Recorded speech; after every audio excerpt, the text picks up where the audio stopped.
Have you ever wondered how some people achieve these massive, life-changing results and how they seem to come from the smallest actions? Well, today, we're going to dive right into the core ideas from James Clear's incredible book, Atomic Habits, and we're going to uncover the amazing power of making tiny, 1% improvements every single day. You know that feeling, right? It's a super common belief that to get truly remarkable results, you have to take some huge, heroic action. But what if that whole idea is not just wrong, but it's the very thing that's been holding you back? Let's find out why. All right, first step, tiny changes, big results. And to really see just how powerful small changes can be, we're going to look at one of the most stunning turnarounds in the entire history of sports. You have got to hear this story. So it all starts with this one philosophy called the aggregation of marginal gains. Sounds kind of fancy, right? But the idea is actually super simple. You just find a tiny 1% margin for improvement in everything you do. And this exact strategy was applied to the British cycling team, a group that, for pretty much a century, was the definition of mediocrity. I mean, just look at this transformation. It is staggering. For nearly 100 years, they won a single Olympic gold medal. One. It got so bad that top bike manufacturers wouldn't even sell them gear. And then, in 2003, this guy Gabe Brailsford gets hired. What happened in the next decade? Oh, just 178 world championships, completely dominating the Olympics, and winning 5 Tour de France titles. So, how on earth did they do it? Well, they did it by focusing on things that seem almost laughably small. They looked for that 1% improvement absolutely everywhere. Redesigning bike seats for more comfort, rubbing alcohol on tires for better grip. They even hired a surgeon to teach the team how to wash their hands properly to avoid colds. They tested different massage gels, they found the perfect pillow for each rider to sleep on. They even painted the inside of their truck white just to spot tiny bits of dust that could affect the bikes. Individually, any one of these changes is minor, but you put them all together, they created an absolute powerhouse. The secret behind this incredible turnaround isn't just about good coaching. It's really about a kind of mathematical magic. It's the power of compounding. And, it applies just as much to our habits as it does to our bank accounts. This right here is the central idea of the whole book. Habits are the compound interest of self-improvement. Just like money multiplies with compound interest, the effects of your habits multiply as you repeat them. They aren't just adding up one by one. They're compounding. They're building on each other. So let's put some real numbers on this. What happens if you get just 1% better every single day for a year? The math looks like this. 1.01 to the power of 365. What do you think that result's going to be? Well, you don't end up 365% better. No, you end up nearly 38 times better. That is the astonishing, totally counterintuitive power of compounding these tiny, tiny gains. And this graph from the book illustrates it perfectly. See that bottom line? That's what happens if you get 1% worse each day. You basically spiral down towards zero. But that top line, that's the 1% improvement. It starts slow, right? It's almost flat.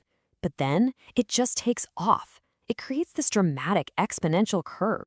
This is so, so crucial. This is why we so often give up. We expect our progress to be a nice straight line.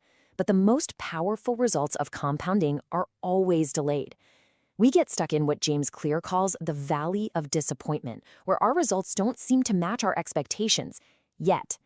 But the work isn't wasted. It's just being stored up, ready to launch. Okay, so if we can manage to push through that valley, how do we make sure we're even on the right path? Well, it starts by fixing a fundamental mistake pretty much all of us make. We focus on our goals when we should be obsessed with our systems. So let's just be super clear on the terms. A goal is the outcome you want, win a championship. The system, that's the process that gets you there. It's what you do at practice every single day. And here's the first huge problem with being goal-obsessed. Check this out. Winners and losers, they often have the exact same goals. Every single Olympian wants to win the gold medal. Every job applicant wants to get the job. So if everyone has the same goal, then the goal itself cannot be what separates the winners from the losers. So here's the point, the crucial point. To get better results, you have to stop focusing on the results and start focusing on the systems that produce them. If you fix the inputs, the outputs will absolutely fix themselves. But how do you build a system that actually lasts?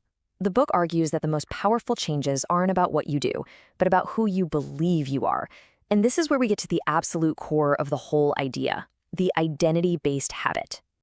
You can think of behavior change like an onion. Seriously, the outer layer is your outcomes. That's what you get.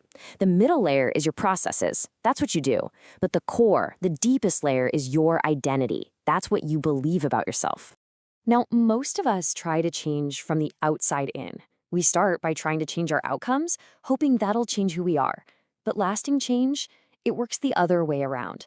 It starts with your identity, which then shapes your processes, and ultimately, that's what delivers your outcomes.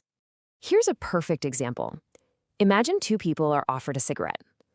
The first person says this, "No thanks, I'm trying to quit." See that? They still see themselves as a smoker who is trying to be something else. Their core identity hasn't changed at all. But the second person says, "No thanks, I'm not a smoker." Can you just feel the difference? It's a tiny change in language, but it signals a massive shift in identity. This person no longer identifies as a smoker, so the behavior is now pretty much effortless because it just aligns with who they believe they are. So the goal isn't just to do something, it's to become someone. And the book gives us a really simple, really actionable way to do exactly that. The process is just 2 steps. It's great. First, you decide who you want to be. Not what you want to achieve, but the type of person you want to become. Do you want to be a writer, a healthy person, an athlete? Then, the second step is to prove it to yourself with small, consistent wins. Every time you write 1 page, you cast a vote for being a writer. Every small action reinforces your desired identity. And let's end with this powerful quote from the book that really ties this all together. You do not rise to the level of your goals. You fall to the level of your systems. Ultimately, progress isn't about some grand ambition. It's about building a system of tiny habits that reinforce who you want to be, compounding over time until your desired future becomes basically inevitable. So the real question then isn't what you want to achieve. It's who you want to become.